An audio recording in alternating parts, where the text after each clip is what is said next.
Alright guys, so today is finally the day where we have MakiMakiRoll with the Tuesday Talks, but at this time, instead of him being the interviewer, he's the interviewee. Maki, you What's ready? up? Oh, I'm ready. You nervous? How you feeling, buddy? I'm feeling alright. Feeling good. Feeling, something. Now, if I told you if I got together with the collective to get some revenge questions, how would that make you feel? Would that make you more nervous? Would that make it more exciting? I'm gonna say exciting, but what I mean is nervous. Perfect. So we got you right where we want you. Alright. Well, we will get into the first question as soon as we get into the first match. Alright, so, first question, Maki. What kickstarted your passion for gaming? Ooh, I like that question so much that I'm gonna take an extra 15 seconds to think about it. Perfect. Video starting off great. I like it. Yeah.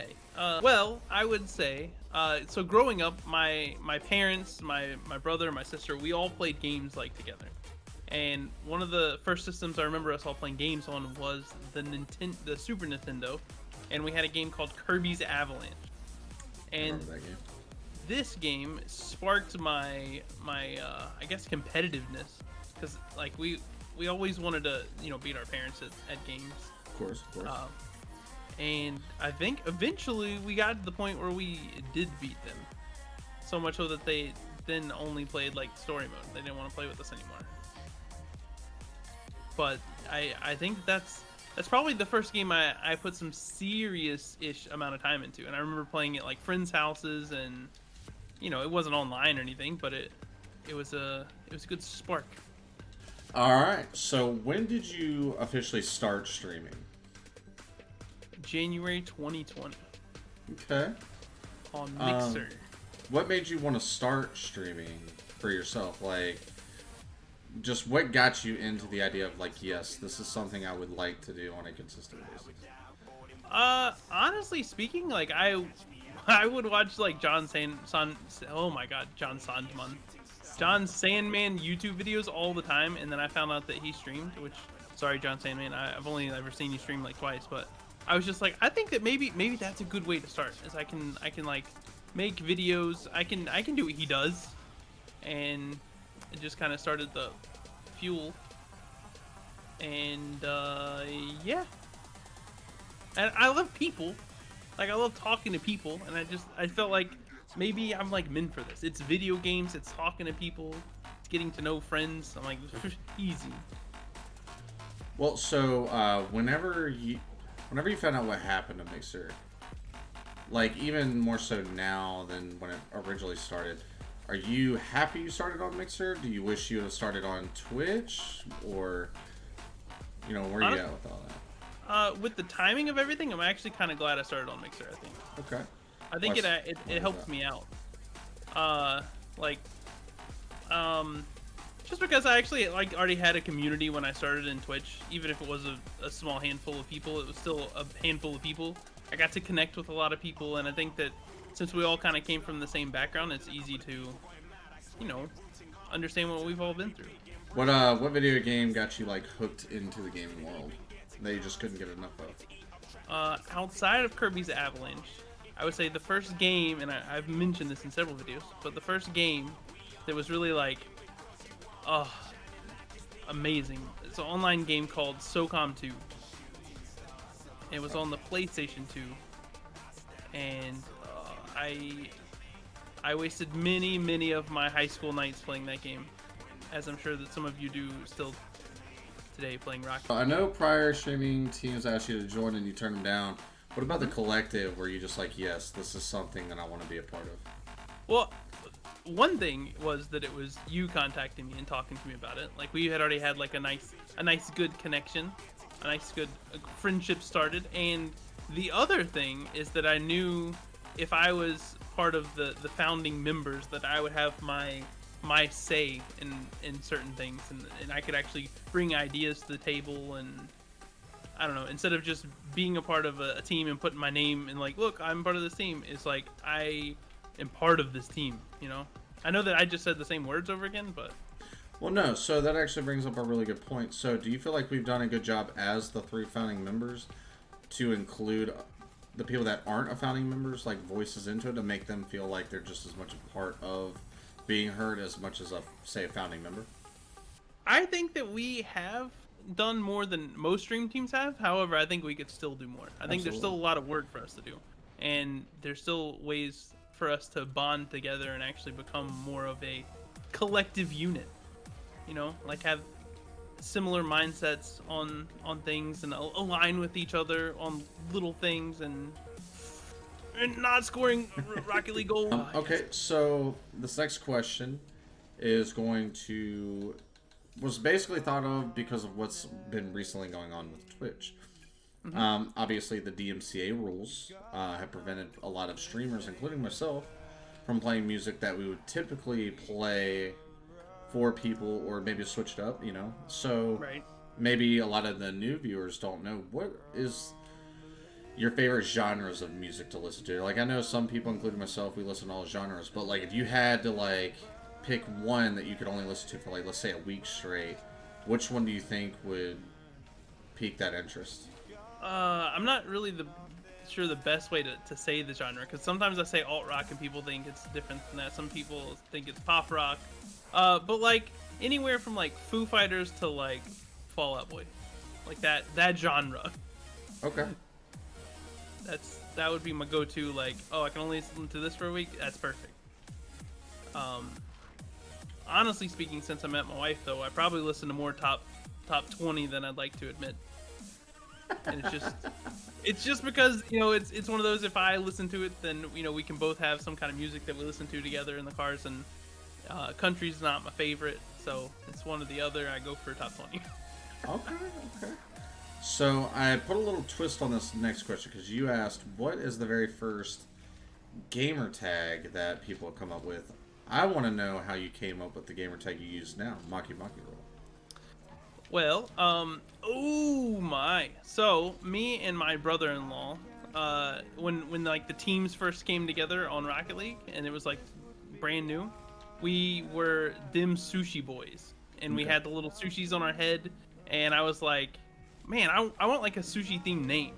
Like there was no reason for it. I just did it, and then I changed mine to a sushi name, and he did not change his, and I was like, well, it's fine. I kind of like the name, and it's like I had started that name, and maybe like a couple weeks later I started streaming, so I was just like, I like the name. I want to keep it. I even changed my Xbox name to it, and it has a stupid 455 on it. I really hate that, but Fair enough. that's it. And I love sushi. I mean, it's not like just sushi's random. We both love sushi, so that's the kind of the background to it. That's about it. Well, let me ask, what was your first name that you underwent on the Xbox One? I didn't have any boost. So on Xbox 360, that's kind of the first gamer tag that I remember. I was in German class, and we asked the teacher how you say pwned in German, and she's like, well, it's like owned is like the closest thing, and that's Versace.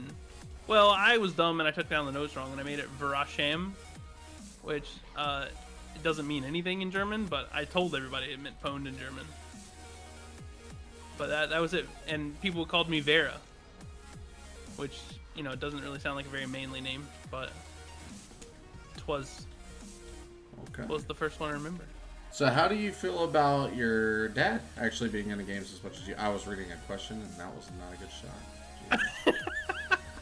I mean, it's pretty awesome. I think that a lot of times I take it for granted. Like, I mean, it's one of the ways that I stayed connected to him in college. Like, he played Call of Duty with us, and then obviously growing up, he played GoldenEye with us. He played Kirby's Avalanche with us. He didn't really get into SOCOM 2. That's kind of the one split that we had. He didn't really play that with me. But then I went to college and got into Call of Duty, and he was like, all right, I'll get into this. Obviously, this is where gaming's headed, so I'll play with you. Do you think he would be into games as much as you if you weren't into video games like you are? That is a difficult question. I don't know. Like, if you had to assume, like, I know, like... I think so. I mean, they were in, my parents were into games, like, before we were born, so... Or maybe not before we were born, but, like, as soon as they came about, like, yeah, I'd have to say yeah. I think he would still be into games. Okay. I don't know if they'd be the same games.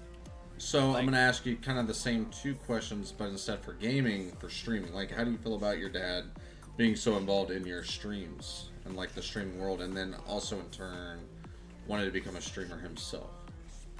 Oh, I love that he's a part of that. You know what I mean? Like it's just again another way that even if we're not like talking on the phone every day or playing games together every day, it's a way that we still stay connected, even if it's just through a few chats here and there. And the idea of him streaming is even more glorious. I think that he's made a lot of acquaintances, such as you and Woo, and I don't know what I was doing there. You know, like a lot of people love him already, and they've never even like seen him or heard his voice, or I don't know. I think he'll do great at streaming, and he already works from home, so. Has he talked about what kind of games he's? This isn't one of the questions, but has he talked about the kind of games he's going to stream? I'm assuming Rocket League will be one, right? Oh yeah, and I don't even know if he'll play other games. Like I don't think he has any other playing other than Rocket League. He may just be a Rocket League streamer. Okay. Have you ever thought about quitting streaming at any point in your career? And if you have, why was it? Yes, I seriously considered quitting streaming when Mixer got shut down. And it was really just one of those, like, I put 6 months into it, right? And it was like all this time, and I'm gonna start back at zero. Like, do I really want to do that? I know that other people stream longer than that, but it's like, it's really the only serious time I've considered quitting, because it just felt like if I'm gonna quit, now's the time to quit. I just was like, yeah, I want to keep streaming. I like it. What is your favorite thing to do outside of streaming? Probably driving. I love driving. That sounds weird. Like I don't do motocross. I don't do like racing of any kind. But like it's just like a relaxing thing to me. It's a fun thing to me. It can put me from pretty much any mood into happy. So nice. Obviously the the car that I drive kind of goes along with that. I mean that's sure why. It does. You know, I mean, like, don't get me wrong, the Focus was fun, but, you know, there were days that you put the pedal to the floor and you're like, come on. There's just nothing like, oh, this person's not going to let me buy it. It's okay, because I know that I'm about to anyway. But since it's still technically the first of the new year, do you have any New Year's resolutions? If so, what are they? Ooh, I like that. I didn't really set any New Year's resolutions for myself, but one that I should have set for myself was, you know, to be healthier as a person, and I haven't really done that. So, no. It's all good. So are you a movie buff? I think I'm halfway between like I've never seen a movie and movie buff. I like movies a lot, but I in the past probably 5 years I've seen so many less movies than the 5 years prior to that. Well, this next question might be a little difficult for you then. What are your top 3 movies of all time? I mean, I'm starting to think I'm just gonna name recent movies because they were so amazing. Okay, so let's start with Joker. I've probably seen that movie 4 times since it came out, and none of them were in the theater. I just bought it because people told me it was good. So that's a good one. You know what? I'm gonna go ahead and tell you an embarrassing one. I don't really think this is my top 3 movies of all time, but when I was growing up, it sure was. A Walk to Remember. First of all, it had an awesome Camaro in it. 2, I don't know. Mandy Moore is pretty awesome. And then, you know, sad movies. You gotta have at least one sad movie in your repertoire, right? I don't know if that's true. So, who's your favorite actor and who's your favorite actress? Ooh, why would you do that to me? Okay. Favorite actress is easier. So there's a show called Community. I don't know if you've heard of it.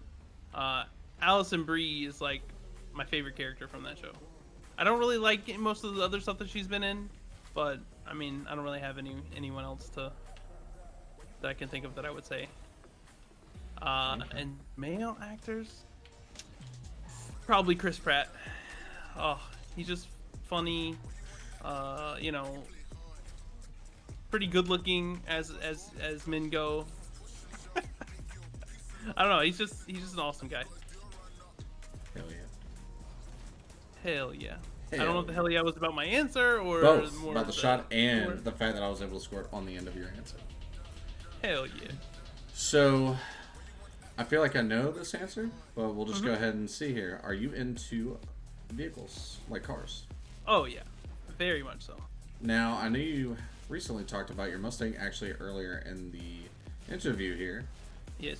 But what is your dream car? If you had to give up your Mustang for your dream car, like someone's like, I'm taking your Mustang right now, but in turn you get your dream car, what would that car be? All right, so I'm gonna mess up the name of this car. It's a Lamborghini, but it's a specific Lamborghini called the LP670 SV. Oh, okay. Yeah. Why that car? What stands out about that car to you? Like, one of the Top Gear episodes. It's one of the ones that Richard Hammond, reviewed, and the way that he reviewed it just gives me the feels every time I watch it. Like, he talks about it's like the last Murcielago that they made, and he said it makes it seem like before they got rid of it, they wanted to bring it to life. So they compare it to like the trumpeting of elephants to the roar of a lion, and so I don't know. It's just very, I don't know, very emotional piece, and that is a beautiful car. I wouldn't want it for a daily driver though. I'm sure it would be terrible. well, I mean, it just depends on where you are. Like, if you're in the valley or whatever, I'm sure it'd be great. I'm sure that if I'm owning this car, that I'm probably okay anyway, and I probably don't have to work, so it's fine. Now, realistic dream car is a Dodge Viper, like one that I want to own in my lifetime. Dream car, yeah. I don't really care what year, to be honest. They're all amazing to me. Growing up, there was a Steppenwolf commercial for like the first Viper ad. The "You don't know what we can find," and it was a great commercial. Nice. You've mentioned a few times that you're older than what most people realize that you are or think that you are. Right. So, if you could take back the time a little bit, now you still know everything you know today, but you got to sit down with your 15-year-old self. What would be the advice that you would give your 15-year-old self? Ooh. Rejection is growth. It's not a bad thing. You know, technically, I'm not even really supposed to That's be probably right now. cause like you remember being in middle school and like you ask a girl to dance, she's like, no, I don't want to, and you're like, oh man, that really like bums me out. Or you like ask them out and they say no, and you're like, my life is over. This person that I like doesn't like me. Like, it's not a big deal. Like, it's okay. Being rejected is a part of becoming who you are. So Hell yeah. That's what I would say. If you could live anywhere in the world, Maki, anywhere in the world, Anywhere. all finances paid for, you ain't got to worry about nothing. You just living off the land. Well, you know what I mean when I say off the land. Right. Yeah. Like, you don't. Yeah. Oh, Where would it be? Huh. That is difficult. Cause I haven't been to that many places.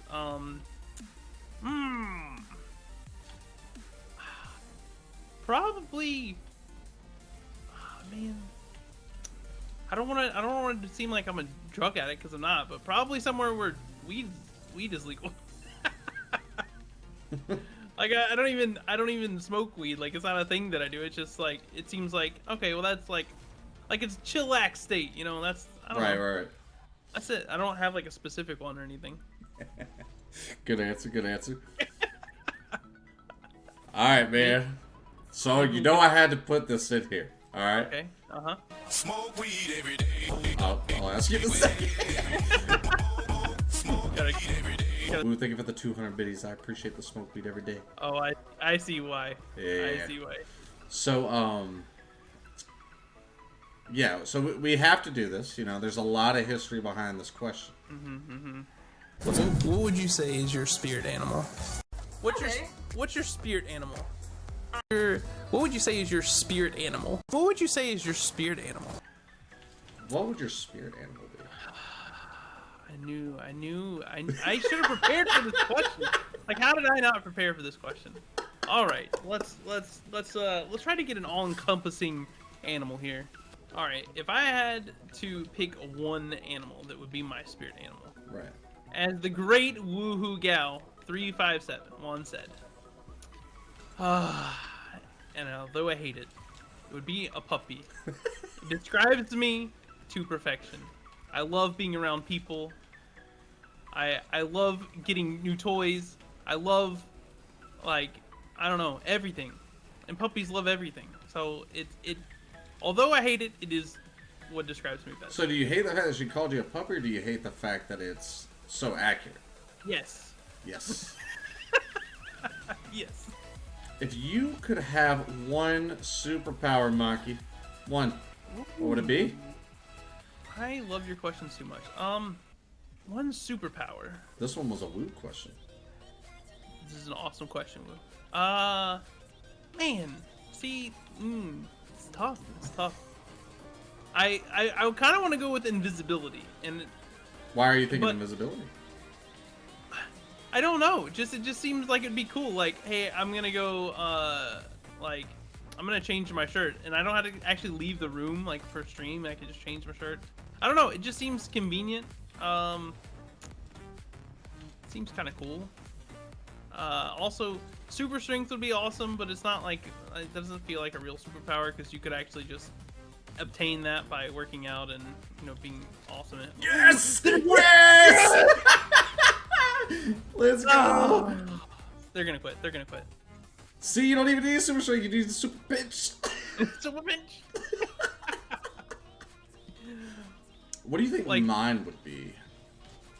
What would your Now, a lot of superpower- people know that Flash is my favorite superhero, and super speed would be a close second, but there's actually one superhero that I actually like a little bit more, just the abilities and the cool aesthetic behind it. So I It would wouldn't be say super speed. Superman. I'm gonna go ahead and help you out. It's not super speed. Super speed would So- be a super close second. Like if someone was like, "You have super speed," I would not be bummed. But Like flying? The No. ability to fly? No. Nah. Teleportation. kind of, yeah. Well, yeah. So, do you remember? Have you watched the X-Men movies? Some of them.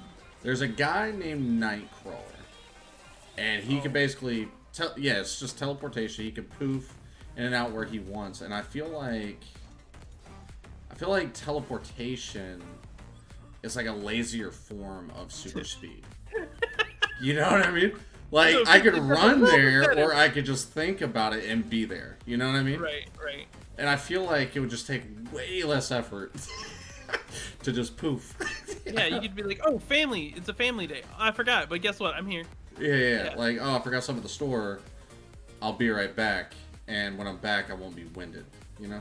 Oh my, what have I done? I feel like the only downside about the Flash is he has to eat all the time to keep up with the cardio. You know? Right.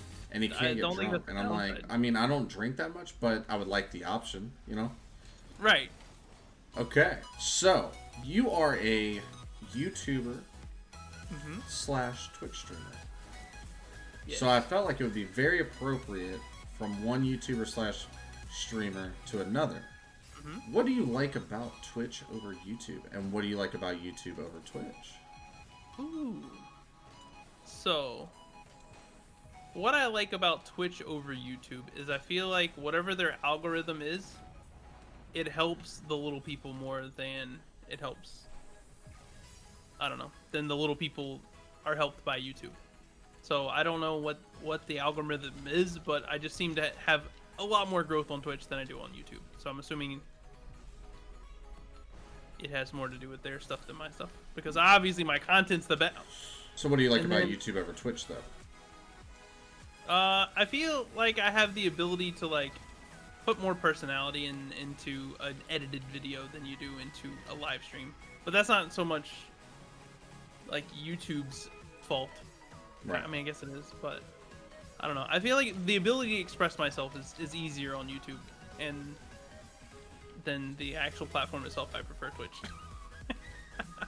So, the question is what is something you've always wanted to do but didn't because you were scared or an outside force prevented you? So like maybe your parents didn't let you go to a concert or something to that effect. Like what's something you always wanted to do but you didn't because something stopped you, whether it was yourself or somebody else?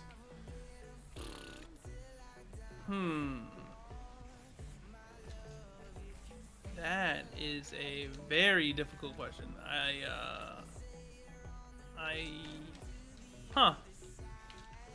Difficult thing. You know what? Go on a cruise. Okay. Why do you think you haven't done that yet? Or do you know why? Well, one is it does seem kind of scary to be like stuck in a place that you can't like go away from. Like there's no like car, you're just like, you know what, I'm not gonna be here anymore. It's not a helicopter, it's like you're literally like trapped on a boat. Two, you're in the middle of the ocean, so it's just another suck feeling. But I think it would be awesome to go on a cruise. Have you ever broken a bone? I have not ever broken a bone. I can definitely join the subreddit Never Broke a Bone for now. Huh. But let's see, what's like the closest I've been to breaking a bone? I was playing tennis and I tried to do a jump serve and I had literally never practiced it. I landed on the side of my ankle. It swelled up like humongous, but it was not broken. So, what is the most painful experience you've ever had in your life, physically or otherwise? Most painful experience. Yep. All right. So, when I was 21, the ripe old age of 21, as most of you probably know, I went through cancer. But chemo is not the worst part. Not for like an individual amount of pain or feeling sick or anything. For a lot of cancers, you have to do a bone marrow biopsy. And some people may not know is that you can't numb bone. And they stick a needle into your bone. And they don't sedate you, they don't put you out. You're awake while they do it, and it's excruciating. That is single-handedly the worst feeling I've ever felt in my entire life. So if you've ever had a chance, or had the chance, and you were able to afford to do so, would you become a full-time streamer, or a YouTube content creator, or both? Both. Yes, I would. I would love to make this like my full-time job, my one and only. Which is, you rap a lot on stream. Oh man. Do you wish that you could become an actual like rapper? Oh my god! Do you wish you could be a rapper? The only level that I want to be at, and I've seen John Sandman stream twice. One of those times I got to watch his roll call. Yeah. That is the level of rapping that I wish I could do. Okay. Because only for like Twitch entertainment, not for actual being a rapper. I think I guess I don't have that like a real passion for it. I was surprised I was able to do that because I had like no fucking boost. So, all right, but anyways, you have no real passion for it? No, I just like doing it because I know that like even growing up, so I played the guitar a little bit and like not anything serious, but like my brother and my sister would always be like, write a song for us, like just sing us a song, and I would always use like the same chords and make up a song. And so although I was nervous about it, that is one of the only good things that's come out of the DMCA thing for me, is my ability to entertain has gone up because I listen to these stupid songs that have no music to them. No, not music, no words. If you could trade lives with anyone in the world for a week, just 1 week, who would it be? Mm-hmm. Man, anyone in the week. Yeah, you could be anybody you want, but it's only for a week. Honestly, just so I could know what it was like to be a car journalist, and because I wouldn't want to work with him, but working with the other two would be perfectly fine. I'd want to be Jeremy Clarkson from Top Gear or Grand Tour. Okay. Like, your entire job is to test drive cars, talk about them, and make a lot of money, enough that you can buy, any car that you really want. I was honestly about to answer that John Sandman, and I was like, no, actually, because I pretty much already like lived that life, kind of, other than having a real full-time job. Right. Like, I would want a completely different perspective. So, What would you do for that week? oh, God, I would love to go on one of those adventures that they do. I would love it, but and I don't know if many people know what I'm talking about, but like in a lot of cases they have to buy like a cheap car, take it to another country, and they basically like who bought the best used car. And I've on a couple of occasions started planning trips with people and then just never kind of continued with it, but I'd love to do that for real one day.